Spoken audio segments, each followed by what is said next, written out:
kitab Nurul Yakin, karya Syekh Muhammad Khudori, diterangkan pasca perjanjian Hudaybiyah pada akhir tahun ke-6 Hijriyah dan jalur-jalur telah aman dari gangguan orang Quraisy, kemudian Rasulullah mengirimkan surat kepada raja-raja di seluruh dunia pada masa itu, mengajak mereka masuk Islam.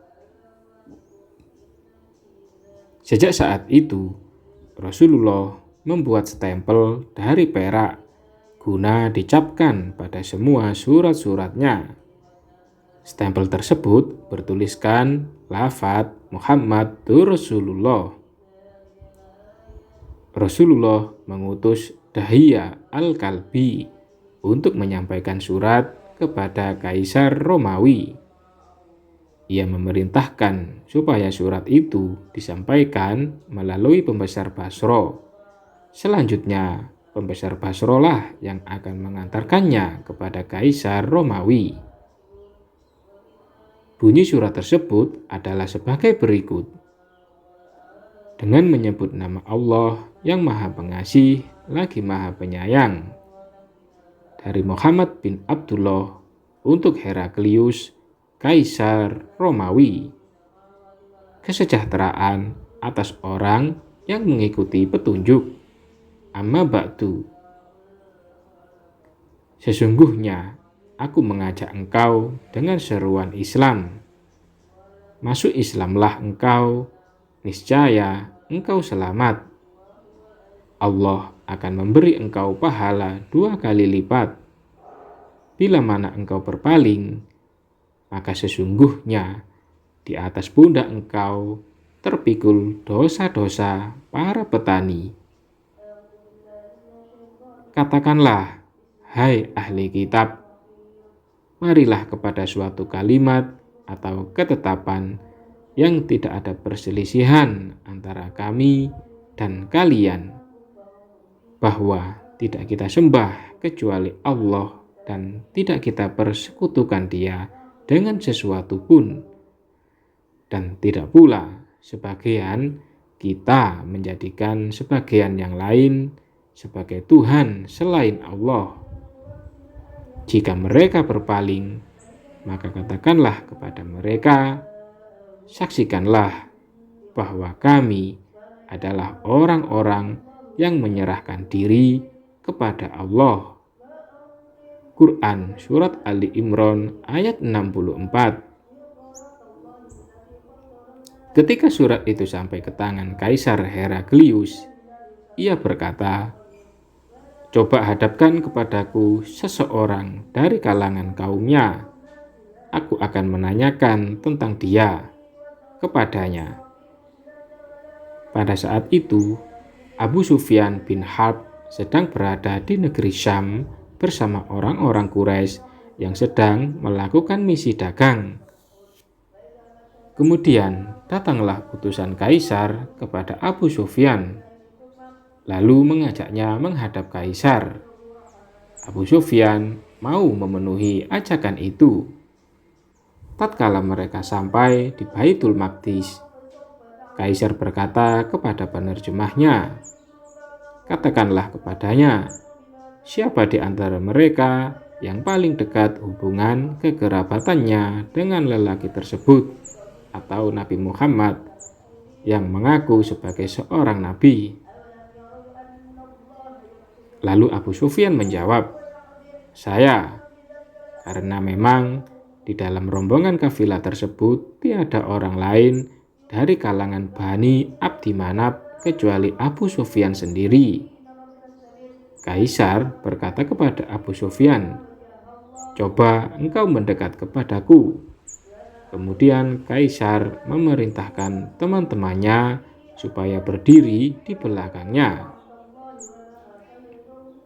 Lalu Kaisar berkata kepada penerjemahnya, "Katakanlah kepada teman-temannya, sesungguhnya aku sengaja menaruh lelaki ini, Abu Sufyan, di hadapan kalian karena aku bermaksud menanyakan kepadanya tentang lelaki tersebut, yakni Nabi Muhammad yang mengaku dirinya Nabi.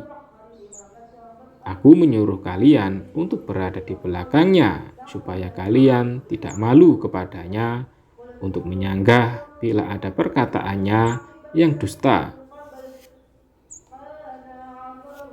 Kemudian Kaisar mulai bertanya tentang keturunan lelaki tersebut di antara mereka.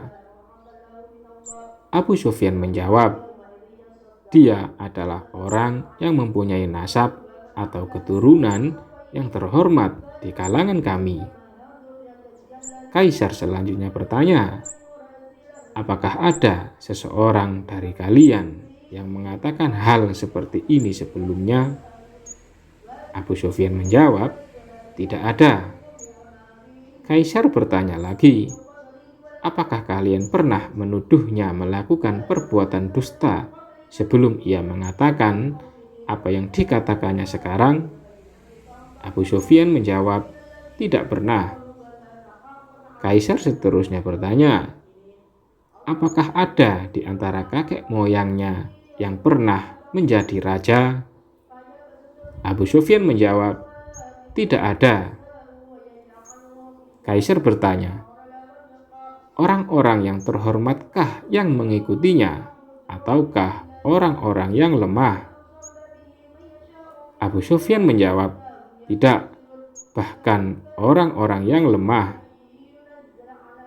Kaisar bertanya, apakah para pengikutnya makin bertambah atau makin berkurang? Abu Sufyan menjawab, bahkan kian hari kian bertambah. Kaisar bertanya lagi, apakah ada seseorang yang murtad karena benci terhadap agamanya? Abu Sufyan menjawab, tidak ada. Kaisar bertanya lagi, apakah ia pernah berbuat khianat bila mana ia berjanji? Abu Sufyan menjawab, tidak pernah, dan sekarang kami sedang mengadakan perjanjian dengannya. Tetapi kami tidak mengetahui apa yang akan dilakukannya dengan perjanjian tersebut. Kaisar bertanya, apa kalian memeranginya? Abu Sufyan menjawab, ya. Kaisar kembali bertanya, bagaimana keadaan perang kalian dengannya? Abu Sufyan menjawab, perang di antara kami dan dia datang silih berganti, terkadang untuk kemenangan kami dan terkadang kami kalah. Kaisar bertanya, ia memerintahkan apa kepada kalian? Abu Sufyan menjawab, ia mengatakan, sembahlah oleh kalian Allah semata, dan janganlah kalian mempersekutukannya dengan apapun. Ia melarang menyembah apa-apa yang biasa disembah nenek moyang kami, dan memerintahkan sholat, zakat, memelihara kehormatan, menepati janji, dan memelihara amanat.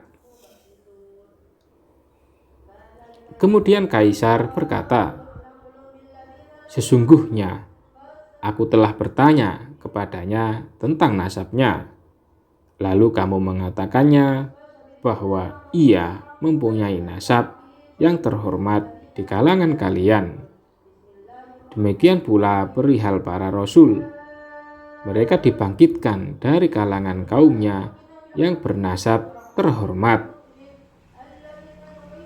Aku bertanya kepadamu, apakah ada seseorang di antara kalian yang mengatakan hal ini sebelumnya? Lalu kamu mengatakan, tidak ada.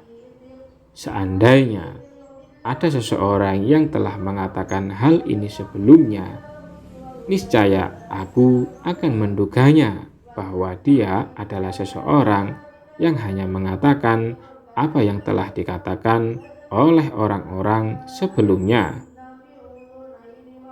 Aku bertanya kepadamu, apakah kalian pernah menuduhnya berlaku dusta sebelum ia mengatakan apa yang dikatakannya itu? Lalu kamu menjawab, belum pernah. Maka aku berkesimpulan bahwa mustahil ia tidak pernah berdusta terhadap manusia, lalu ia berbuat dusta kepada Allah.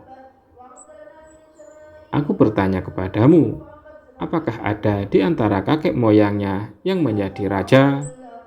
Lalu kamu mengatakan, tidak ada. Seandainya ada di antara kakek moyangnya yang menjadi raja, niscaya aku berkesimpulan bahwa dia menuntut kerajaan kakek moyangnya. Aku bertanya kepadamu, apakah orang-orang yang terhormat menjadi pengikutnya, ataukah orang-orang yang lemah? Lalu kamu menjawab, tidak. Bahkan para pengikutnya terdiri dari orang-orang yang lemah. Maka aku berkesimpulan bahwa memang demikianlah para pengikut Rasul-Rasul. Aku bertanya kepadamu, apakah para pengikutnya makin bertambah atau makin berkurang? Lalu kamu menjawab, bahkan mereka makin bertambah. Memang demikianlah iman sehingga ia sempurna. Aku bertanya kepadamu, apakah ada seseorang dari para pengikutnya yang murtad karena benci agamanya? Lalu kamu mengatakan tidak ada.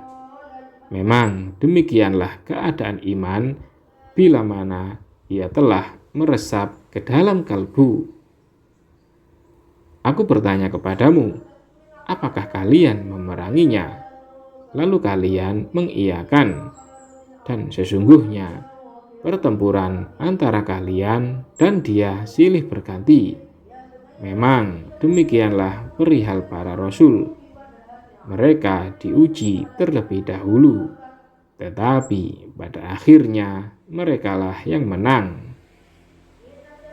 Aku bertanya kepadamu, apa yang diperintahkannya agar orang-orang melakukannya?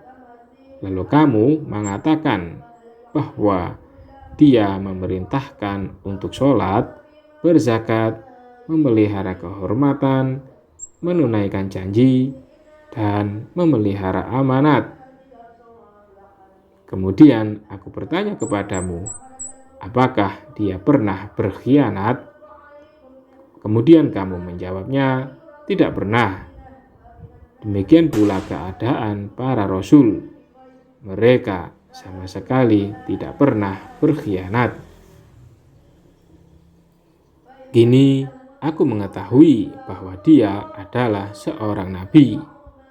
Dan aku mengetahui bahwa dia benar-benar diutus menjadi seorang rasul.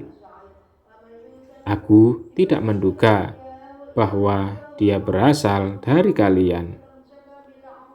Apabila ternyata apa yang telah kamu katakan kepadaku itu benar, niscaya dia akan menguasai tempat berpijak kedua kakiku ini. Seandainya aku menaatinya, berarti aku memaksakan diriku terhadap hal tersebut.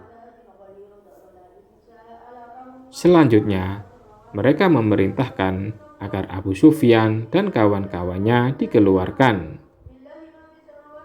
Ketika sudah keluar, Abu Sufyan berkata, sungguh perkara mengenai Ibnu Abu Kabsyah ini, yakni Muhammad, sempat membuat khawatir raja orang-orang yang berkulit kuning. Ketika Kaisar berangkat ke Himsa, ia menyeru kepada para pembesar Romawi agar berkumpul di istana pribadinya. Setelah semuanya berkumpul, ia menjelaskan tentang adanya seorang nabi dari bangsa Arab dan mengajak kerajaan Romawi untuk memeluk Islam. Namun, Kaisar menolak hal itu karena kecintaan Kaisar terhadap kerajaannya lebih besar daripada kecintaannya terhadap Islam. Hal ini berarti ia menanggung dosanya sendiri dan dosa rakyatnya seperti yang telah diungkapkan oleh surat Nabi tadi. Hanya saja Ia menolak utusan Nabi dengan cara yang baik dan sopan. Wallahu a'lam bishawab.